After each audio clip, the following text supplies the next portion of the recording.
تفرد حسن شعارهم وخصائصهم إلى غاية الإحسان وعلى أتباعهم وأشيائهم لا سيما الغوث الأعظم الحضرت الشیخ محی الدین عبد القادر الجیلانی عظیم الشان ونائبه الأكرم المجدد الأعظم آية من آيات الله ومعجزة من معجزات سيد المرسلين الحضرت الشیخ مولانا احمد رضا خان القادری البریلوی صاحب کنز ایمان منهم سلطان الشریعہ ملک الطریقہ امیر المشائخ الحضرت المفتی الاعظم والقاضی الافخم مصطفیٰ رضا خان جلیل الزمان فما زال شاکرا صابرا قانعا طاہر الجنان اما بعد فاعوذ باللہ من الشیطان الرجیم بسم اللہ الرحمن الرحیم والذین اوتوا العلم درجات قال اللہ تبارک و تعالی ومن یرتد منکم عن دینہ فیمت وهو کافر فاولئک حبطت اعمالهم فی الدنیا والآخرہ واولئک اصحاب النار هم فیہا خالدون قال النبی صلی اللہ تعالی علیہ وسلم عن ابی ہریرہ قال قال رسول اللہ صلی اللہ علیہ وسلم خمس من العبادہ قلت الطعام والقعود في المساجد والنظر إلى الكعبة والنظر إلى المصحف والنظر إلى العالم قال النبي صلى الله تعالى عليه وسلم عن عبد الله بن عمرو بن العاص قال سمعت رسول الله صلى الله عليه وسلم يقول إن الله تعالى ينتزعه من العباد ولكن يقبض العلم بقبض العلماء حتى إذا لم يبق عالما اتخذ الناس رؤوسا جهالا فسئلوا فأفتوا بغير علم فضلوا وأضلوا صدق اللہ العظیم. معزز سامعین کرام، آپ حضرات سے بس یہی گزارش ہے کہ جتنے لوگ ٹھہرے ہوئے ہیں، جو اب تک بیٹھے ہوئے اب بیٹھے رہیں. اس لیے کل ہم نے یہ دیکھا میری تقریر جیسے ہی اختتام پذیر ہوئی، یہ اچھی بات نہیں. اور ایسے بھی یہاں آپ بیٹھیں گے، یہ موقع سال میں ایک بار آتا، ہر دن تھوڑی یہ موقع آتا. جب یہاں بیٹھیں گے علماء کی زیارت، یہ بھی ثواب. اللہ تبارک و تعالی کا کلام، قرآن کریم کی آیت کریمہ، رسول اللہ کی باتیں، بزرگان دین کے اقوال، ان تمام باتوں کو آپ سن رہے ہیں. اس کا سننا بھی عبادت ہے. اتنی اچھی چیزیں چھوڑ کر آپ چلے جا رہے ہیں. اچھا، جاتے بھی ہیں، جا بھی رہے ہیں، کوئی ادھر سے نکل رہا ہے، کوئی ادھر سے نکل رہا ہے، لوگ چل رہے ہیں. ایک بات بتاتے ہیں، حدیث پاک میں آتا ہے، اللہ کے رسول ارشاد فرماتے ہیں جہاں اللہ اور اس کے محبوبوں کا ذکر ہوتا ہے اس محفل میں فرشتوں کا نزول ہوتا ہے. اس محفل میں فرشتوں کا نزول ہوتا ہے. جب محفل اختتام پذیر ہوتی ہے تو وہ فرشتے رب کی بارگاہ میں جاتے ہیں. اللہ فرماتا ہے فرشتوں کہاں سے آ رہے ہو؟ کیا اللہ کو معلوم نہیں؟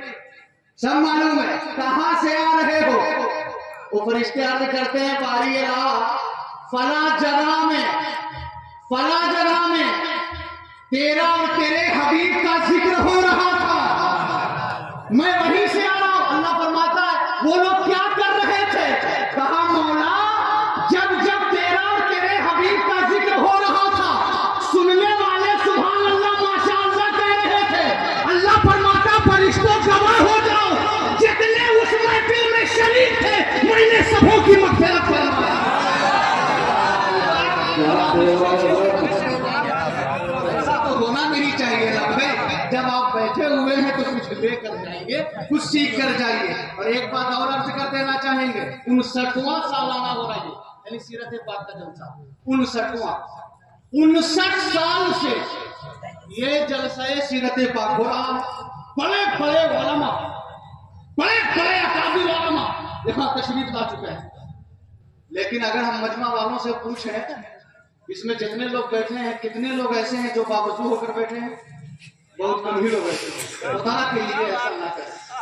جب اللہ اور اس کے رسول کی محفل میں بیٹھے ہیں، ان کا ذکر سننے کے لیے بیٹھے ہیں، تو آپ باوضو ہو کر بیٹھا کریں.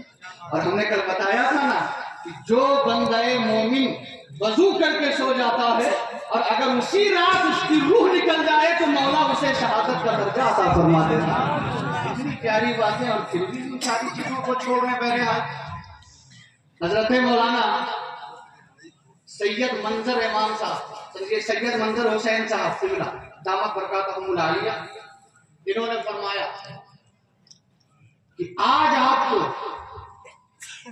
2 عنوان پر بولنا ہے، 2 موضوع. اب ظاہر سی بات ہے، ایک موضوع تو یہ ہے، اردو میں ترجمہ کر دیتے ہیں کہ بے علم انسان خدا کو پہچان نہیں سکتا. یہ اردو میں ترجمہ کر دے رہے ہیں، فارسی تو آپ سمجھیں گے نہیں. اور دوسرا موضوع جو ہے وہ یہ ہے فتنہ ارتداد کے اسباب اور اس کا حل. کیا سمجھا؟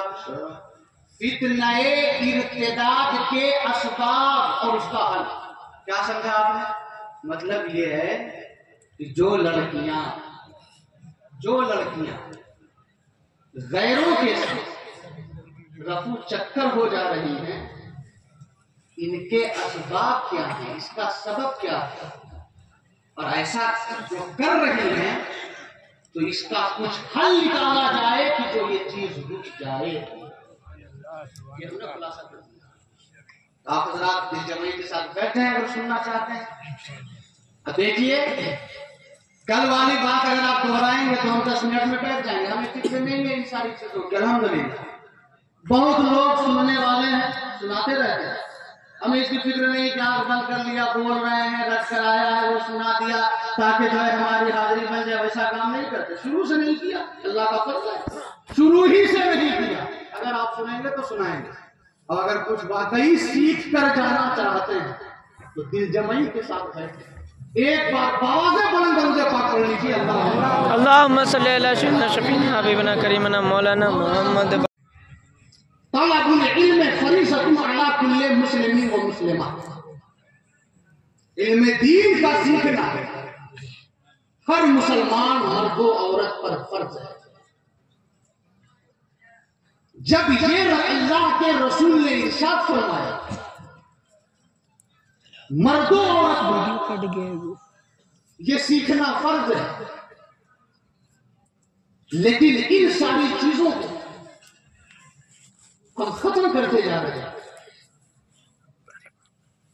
سارے علوم کو تو حاصل کر لیا.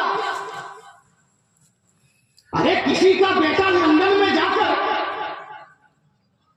اگر ڈاکٹری کرے، کسی کا بیٹا امریکہ میں جا کر انجینئر ہو، باپ کا انتقال ہو جائے، لاش اس کی پڑی ہوئی ہے، جب جنازہ گھر سے نکلا ذرا دیکھو جس کو انگریزی پڑھانے کے لیے اس کے باپ نے اپنی پوری دولت لگا دی، سب کچھ لگا دیا، سب کچھ قربان کر دیا، لیکن ایک مدرسہ بھیج دو، یہ کیا کرے گا؟ قرآن پڑھے گا، حدیث پڑھے گا، پیسہ کتنا کمائے گا؟ چند روپے کمائے گا. کیا مطلب؟ اگر بیٹا ڈاکٹر ہو جائے تو لاکھوں میں کھیلے گا، بیٹا انجینئر ہو جائے لاکھوں میں کھیلے گا. بیٹا اگر حافظ قرآن ہو جائے کتنا کمائے گا؟ چند روپے اس کی زندگی میں چند روپے آئیں گے، فائدہ کیا ہے؟ لیکن قربان جاؤ، ذرا اللہ کی شان کو دیکھو. اسی باپ کی جب ایک دن روح نکلی، کون جو ہے امریکہ گیا، لندن گیا، وہاں سے بیٹا آیا، جنازہ رکھا ہوا ہے تو بیٹوں سے کہا گیا ارے باپ کا جنازہ ہے شریک ہو جاؤ، تو بیٹوں نے جواب دیا ہم شریک ہونے کے لائق نہیں ہیں، اس لیے ہم پاک و صاف نہیں ہیں.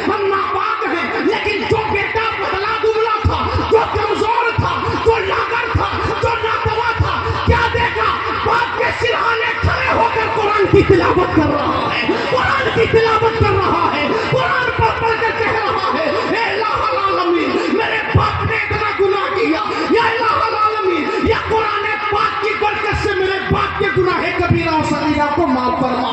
کام کون آ رہا ہے؟ وہ انجینئر نہیں آ رہا ہے، وہ ڈاکٹر نہیں آ رہا ہے، کام وہ آ رہا ہے جس کو قرآن کی تعلیم دی تھی، کام وہ آ رہا ہے جس کو رسول کی باتوں کو سنایا تھا، کام وہ آ رہا ہے جس نے جو بچہ بزرگوں کی صحبت میں بیٹھ کر دین سیکھ رہا تھا وہی اپنے باپ کے نام مثال سبق کرتا ہوا۔ کام وہ آ رہا ہے، کام وہ نہیں آ رہا۔ ہم نے کیا کیا؟ ہم نے کیا کیا؟ لیکن ہم نے اس چیز کو نہیں سمجھا، اس کی قدر کو سمجھا ہی نہیں، اتنا ختم کر دیا۔ ارے بھائی بے علم میں ایک بھائی دوسرے بھائی کو نہ پہچانتا تو بے علم اللہ کو کیسے پہچان دے گا؟ ایک جملہ دیتے ہیں، پڑھے لکھوں کا مجمع ہے، جاہل اپنے بھائی کو بھائی نہیں سمجھ رہا، اگر جاہل بیٹا ہو جائے تو باپ کو باپ نہیں سمجھ رہا ہے، تو ایک جاہل خدا کو کیسے پہچان دے؟ تو ظاہر سی بات ہے اگر پہچان کرنی ہو تو علوم دینیا سے سیراب ہو جائے۔ دیکھیں آپ حضرات نقیب صاحب تشریف لے جا رہے ہیں، اس لیے ان کو جانا ہے۔ بہرحال اگر نقیب صاحب ہیں چلیے ماشاء اللہ بڑی خوشی کی بات ہے، مجھے پاک کر لیجیے۔ اللہ تو خدا کو پہچاننا تو بہت دور کی چیز، بے علم تو اپنے بھائی کو بھی نہیں پہچانتا، بے علم بیٹا اپنے باپ کو نہیں پہچانتا، تو بھائی جاہل رہنا یہ بہت بڑا ہے۔ جب اللہ نے زندگی دی ہے، ہم نے کہا نا کہ ایک صاحب نے ہم سے مسئلہ پوچھا، ابھی 2-4 دن پہلے کی بات ہے کہ حضرت ہمیں ہندی آتی ہے عربی نہیں آتی، تو قرآن کریم جو ہم نے پڑھا ہے وہ ہندی میں پڑھا ہے تو مخرج کی ادائیگی نہیں ہو پاتی ہے، تو کیا میری نماز ہو جائے گی؟ یہ اس کا مسئلہ تھا۔ ہم نے کہا بھائی کوشش کرو، علماء کی صحبت میں بیٹھو، قاری قرآن کی بارگاہ میں جاؤ، قرآن پڑھنا آ جائے گا۔ کہا کہ حضرت ٹائم ہی نہیں ملتا، تو کیا کریں نماز چھوڑ دیں؟ یہ اس کا جواب، کیا کریں نماز چھوڑ دیں؟ ہم نے کہا نماز چھوڑو گے؟ کہا حضرت ٹائم ہی نہیں ملتا، 9 بجے صبح نکلتے ہیں، 9 بجے رات میں آتے ہیں، دن بھر کام کرتے ہیں۔ ہم نے کہا کل حشر میں مولا پوچھ لے تو جواب کیا دوں گا؟ اگر مولا سوال کر لے تو جواب کیا دو گے؟ یہ عذر وہاں نہیں مانا جائے گا، یہ عذر وہاں نہیں مانا جائے گا۔ تو اپنے دل کو علوم دینیا سے سیراب کر لو، جب سیراب کر لو گے تو یہاں بھی کامیاب رہو گے، وہاں بھی کامیاب رہو گے، لیکن علوم دینیا سے سیراب ہونا پڑے گا۔ بے علم انسان کی کوئی قدر نہیں ہوتی، کوئی قدر نہیں ہوتی، اس لیے کہ علم ایک ایسی چیز ہے کہ جب علم کسی انسان کے سینے میں آ جاتا ہے وہ انسان اگر ذرہ